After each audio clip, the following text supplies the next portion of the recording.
ये मोहना के पति और तुम्हारे नंदोई हैं। तो एकाएक उसकी निगाह जीत पर उठ गई। जीत से निगाह मिलते ही उसके शरीर में छुरछुरी सी छूट गई। जीत उसका पहला प्यार था, लेकिन अब मोहना का पति। जिंदगी कभी उसे ऐसा खेल भी दिखाएगी, वह सोचती ही रह गई। सरला अपने बेटे अमन की दुल्हन आयुषा का परिचय घर के बुजुर्गों और मेहमानों से करवा रही थी। बारात को लौटे लगभग 2 घंटे बीत चुके थे। आयुषा सबके पैर छूती, बुजुर्ग उसे आशीर्वाद देते, आशीर्वाद स्वरूप कुछ भेंट देते। आयुषा भेंट लेती और आगे बढ़ जाती। जीत का परिचय करवाते हुए सरला ने जब आयुषा से कहा, ये मोहना के पति हैं और तुम्हारे नंदोई, तो एकाएक उसकी निगाह जीत पर उठ गई। जीत से निगाह मिलते ही उसके शरीर में छुरछुरी सी छूट गई। जीत उसका पहला प्यार था, लेकिन अब मोहना का पति। जिंदगी कभी उसे ऐसा खेल भी दिखाएगी, आयुषा सोचती ही रह गई। अंतर्द्वंद के भंवर में फंसी वह निश्चय नहीं कर पाई कि जीत के पैर छुए या नहीं। अपने मन के भावों को छिपाने का प्रयास करते हुए उसने बड़े संकोच से उसके पैरों की तरफ अपने हाथ बढ़ाए। जीत भी उसे अपने साले की पत्नी के रूप में देखकर हैरान था। वह भी नहीं चाहता था कि आयुषा उसके पैर छुए। आयुषा के हाथ अपने पैरों की ओर बढ़ते देखकर वह पीछे खिसक गया। खिसकते हुए उसने आयुषा के समक्ष अपने हाथ जोड़ दिए। प्रत्युत्तर में आयुषा ने भी वही किया। दोनों के बीच उत्पन्न एक अनचाही स्थिति सहज ही टल गई। जीत को देखते ही आयुषा के मन का चैन लुट गया था। जीवन में कुछ पल ऐसे भी होते हैं जिन्हें भुलाने को जी चाहता है। वे पल यदि जीवित रहें तो ताजे घाव सा दर्द देते हैं।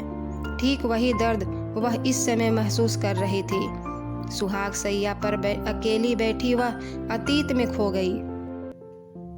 मामा की लड़की रंजना की शादी में पहली बार उसका साक्षात्कार जीत से हुआ था। मामा दिल्ली में रहते थे, पेशे से वकील हैं। गली सीताराम में पुश्तैनी हवेली के मालिक हैं। 3 मंजिला हवेली की निचली मंजिल में बड़े हॉल से सटे 4 कमरे हैं। मुख्य द्वार से सटे एक बड़े कमरे में उनका ऑफिस चलता है। बाकी कमरे खाली पड़े रहते हैं। बीच की मंजिल में 12 कमरे हैं, जिनमें उनका 4 प्राणियों का परिवार रहता है। नानी, स्वयं और रंजना, मामी। बेटा प्रमोद भोपाल में सर्विस में है। ऊपरी मंजिल में 6 कमरे हैं, लेकिन सभी खाली हैं। मैं अपनी मम्मी के साथ शादी अटेंड करने आई थी। पापा 2 दिन बाद आने वाले थे। मेहमानों को रिसीव करने के लिए मामा, मामी और उनके परिवार के कुछ सदस्य ड्योढ़ी पर खड़े थे। हवेली में घुसते हुए अचानक मेरे पैर लड़खड़ा गए थे। इससे पहले कि मैं गिरती, मामी के पास खड़े जीत ने मुझे संभाल लिया था। वह पहला क्षण था जब मेरी निगाहें जीत से टकराई थी। प्रेम बरसात में उफनती नदियों की तरह पानी बड़े वेग से आता है। उस क्षण भी यही हुआ था। हम दोनों ने उस वेग को महसूस किया था। उसके बाद शादी के दौरान ऐसा कोई क्षण नहीं आया जब हमारी नज़रें एक दूसरे से हटी हों। जीत सा सुंदर और आकर्षक जवान मैंने इससे पहले कभी नहीं देखा था। मैं मानूं या ना मानूं, पर सत्य कभी नहीं बदला जा सकता। कोई जब हमारी कल्पना से मिलने जुलने लगता है तो हम उसे चाहने लगते हैं, उसको समीपता पाने की कोशिश में लग जाते हैं। उस समय मेरा भी यही हाल था। मैं जीत की समीपता हर कीमत पर पा लेना चाहती थी। मामा द्वारा रंजना की शादी हवेली से करने का फैसला हमारे लिए फायदेमंद सिद्ध हुआ था। इतनी विशाल हवेली में किसी को पुकार कर बुला लेना या ढूंढ पाना दूभर था। रंजना की सगाई वाले दिन सारी गहमा गहमी निचली और पहली मंजिल तक ही सीमित थी। जीत ने सीढ़ियां चढ़ते हुए जब मुझे आंख के इशारे से अपने पास बुलाया तो ना जाने क्यों चाहकर भी मैं अपने कदमों को रोक नहीं पाई थी। सम्मोहन में बंधी सबकी नज़रों से बचती बचाती मैं भी सीढ़ी पर उसके पीछे पीछे चढ़ती चली गई थी। थोड़े समय में ही हम ऊपरी मंजिल की सीढ़ियों पर थे। एकाएक उसने मुझे अपनी बाहों में जकड़ लिया था और उस रात हमने सारी हदें पार कर दी थी। सिर्फ मैं ही जान सकती हूँ उन क्षणों ने मेरी जिंदगी ही बदल डाली थी। शादी के बाद हम बिछुड़े जरूर थे, पर इंटरनेट हमारे मिलन का एक माध्यम बना रहा था। हम घंटों चैट करते थे, एक दूसरे की समीपता पाने को तरसते रहते थे। हम निश्चय कर चुके थे कि हम शीघ्र ही शादी के बंधन में बंध जाएंगे। तभी एक दिन मैं पापा को मम्मी से कहते हुए सुना था, आयुषा के लिए मैंने एक सुयोग्य वर तलाश लिया है। लड़का सफल व्यवसायी है, पिता का अलग व्यापार है। लड़के के पिता का कहना है कि वे अपनी लड़की की शादी पहले करना चाहते हैं। उसकी शादी होते ही वे बेटे की शादी कर देंगे। तब तक हमारी आयुषा भी एमए कर चुकी होगी। मम्मी तो पापा की बात सुनकर प्रसन्न हुई थी, पर मेरे पैरों तले जमीन खिसक गई थी। उसी शाम जीत से चैट करते हुए मैंने उसे साफ शब्दों में कहा था, जीत, या तो तुम यहाँ आकर पापा से मेरा हाथ मांग लो, या फिर मैं पापा को स्थिति स्पष्ट करके उन्हें तुम्हारे डैडी से मिलने के लिए भेज देती हूँ। जीत ने कहा था, तुम चिंता मत करो, यह समस्या अब तुम्हारी नहीं बल्कि मेरी है। मैं वादा करता हूँ तुम्हें मुझसे कोई नहीं छीन पाएगा। तुम सिर्फ मेरी हो, मुझे सिर्फ थोड़ा सा समय दो। उसने मुझे आश्वस्त किया था। उसके बाद जीत ने चैट करना कम कर दिया था। फिर धीरे धीरे मेरे और जीत के बीच दूरियों की खाई इतनी बढ़ती चली गई कि भरी नहीं जा सकी। जीत ने मुझसे अपना संपर्क ही तोड़ लिया। बरबस मुझे पापा की इच्छा के समक्ष झुकना पड़ा था। सुहाग कक्ष का दरवाजा बंद होने की आवाज के साथ मेरी तंद्रा टूट गई। विनय सुहाग सैया पर आकर बैठ गया। परेशान हो? उन्होंने प्रश्न किया। अपने मन के भावों को छिपाते हुए मैं सहज होने की कोशिश की। नहीं तो मैंने उत्तर दिया। आयुषा, मुझे अपनी बाहों में भरते हुए विनय बोले, मैं इस पल को समझता हूँ तुम्हें घर वालों की याद आ रही होगी, पर एक बात मेरी भी सच मानो कि मैं तुम्हारी जिंदगी में इतनी खुशियां भर दूंगा कि बीती जिंदगी की हर याद मिट जाएगी। मेरे मन के कोने में हम सफर की एक छवि अंकित थी। विनय का व्यक्तित्व ठीक उस छवि से मिलता था, इसलिए मैं विनय को पाकर धन्य हो गई थी। ऐसे में हर पल मेरा मन यह कहने लगा था कि विनय जैसे सीधे सच्चे इंसान से कुछ भी छिपाना ठीक नहीं होगा। संभव है भविष्य में मेरे और जीत के रिश्तों का पता चलने पर विनय इन्हें किस प्रकार ले, तब पता नहीं हमारी विवाहित जिंदगी का क्या हश्र हो। मैं उस समय कोई कुठाराघात नहीं सह पाऊंगी। मुझे आत्मियों की प्रताड़ना अधिक कष्टकर प्रतीत होती है, पर जब जब मैंने विनय को सत्य बताने का साहस किया, मेरा अपना मन मुझे ही दगा दे गया। बात जबान पर नहीं आई। दिन बीतते गए, यहाँ तक कि हम महीने भर का हनीमून ट्रिप करके यूरोप से लौट भी आए। हनीमून के दौरान विनय ने मेरी उदासी को कई बार नोटिस किया था। उदासी का कारण भी जानना चाहा, पर मैं द्वंद्व में फंसी विनय को कुछ भी नहीं बता पाई। उसे अपने प्यार में उलझाकर मैंने हर बार बातों को रुख ही बदल दिया था। हनीमून से लौटते ही विनय 2 महीने के बिजनेस टूर पर फ्रांस और जर्मनी चले गए। सासू माँ ने उन्हें रोकने का बहुत प्रयास किया, पर वे रुके नहीं। जीत और मोहना को उन्होंने जरूर रोक लिया। उन्होंने जीत से कहा, मोहना को तो मैं अभी 2 महीने यहीं रखूंगी।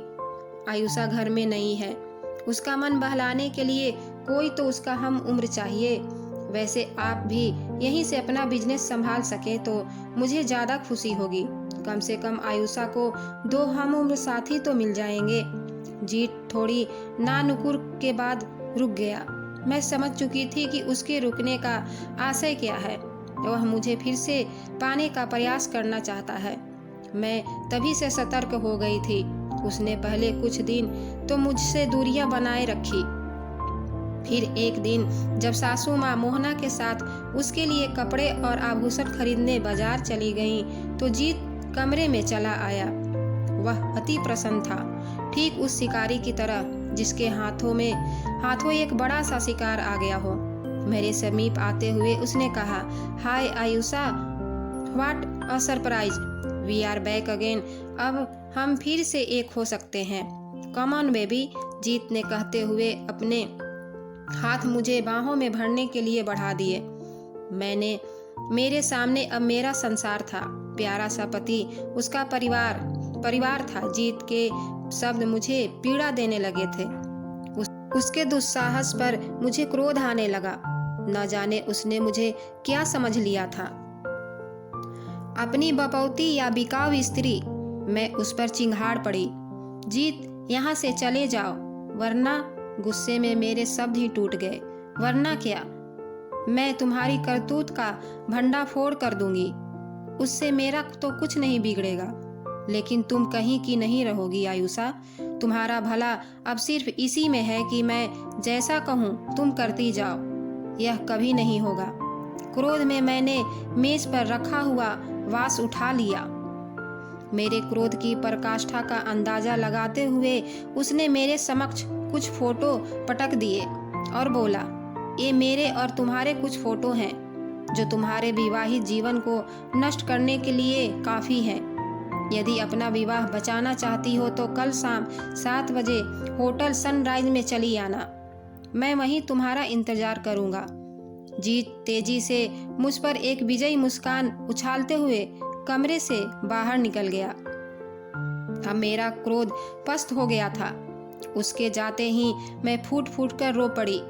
मुझे अपना विवाहित जीवन तार तार होता हुआ लग रहा था। जीत ने मेरी सारी खुशियां छीन ली थी, बेशुमार आंसू दे डाले थे। मैं समझ नहीं पा रही थी कि मैं क्या करूं, कैसे जीत से छुटकारा पाऊं। मेरी एक जरा सी नादानी ने मुझे कहीं का नहीं छोड़ा था, पर मैंने यह निश्चय अवश्य कर लिया था कि यह मेरी लड़ाई है, मुझे ही लड़नी है। मैं किसी और को बीच में नहीं लाऊंगी, पर कैसे लड़ूंगी? यही सोच सोचकर सारी रात मेरी आंखों से अविरल अश्रुधारा बहती रही थी। सवेरे उठी तो लग रहा था कि तनाव से दिमाग किसी भी समय फट जाएगा। विपरीत परिस्थितियों में कई बार इंसान विचलित हो जाता है और घबराकर कुछ उल्टा सीधा कर बैठता है। मुझे यही डर था कि मैं कहीं कुछ गलत न कर बैठूं। दिन यूं ही गुजर गया। शाम के 5 बजते ही जीत घर से निकल गया। जाते हुए मुझे देखकर मुस्कुरा रहा था। अब तक मैं भी यह निश्चय कर चुकी थी कि आज जीत से मेरी आर पार की लड़ाई होगी, अंजाम चाहे जो भी हो। मैं जब होटल पहुंची तो जीत बड़ी बेताबी से मेरे आने का इंतजार कर रहा था।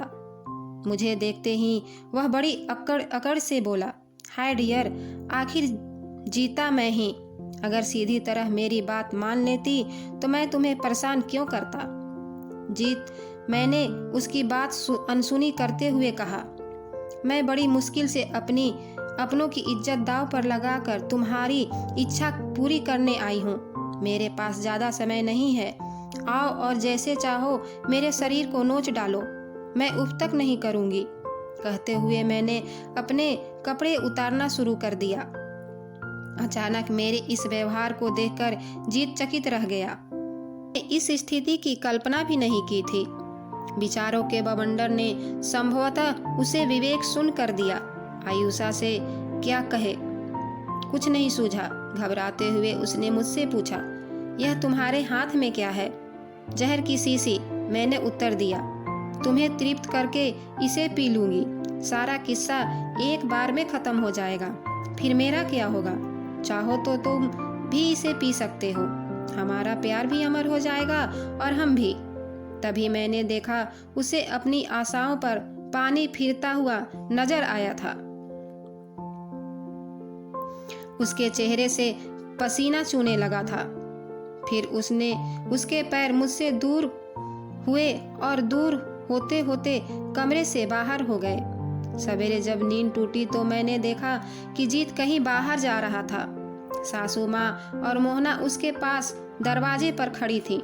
मुझ पर नजर पड़ते ही मोहना ने मुझे बताया कि आज जीत की एक जरूरी मीटिंग है, उसे 10 बजे की फ्लाइट पकड़नी है। सच क्या था वह केवल जीत जानता था या मैं। जीत ने जाते समय मुझे देखा तक नहीं, पर मैं उसे जाते हुए देखकर मंद मंद मुस्कुरा रही थी। मैं अब विनय के प्रति पूरी तरह समर्पित थी। अगर कहानी अच्छी लगी हो तो प्लीज़ मेरे चैनल को सब्सक्राइब कर लीजिएगा और वीडियो को लाइक कर दीजिएगा। और आप कमेंट में मुझे बता सकते हैं कि आप और किस तरह की कहानी सुनना पसंद करते हैं, तो मैं उसी तरह की कहानी लेकर आपके पास आऊँगी अगले वीडियो में। तो ओके फ्रेंड्स, बाय बाय, नमस्ते।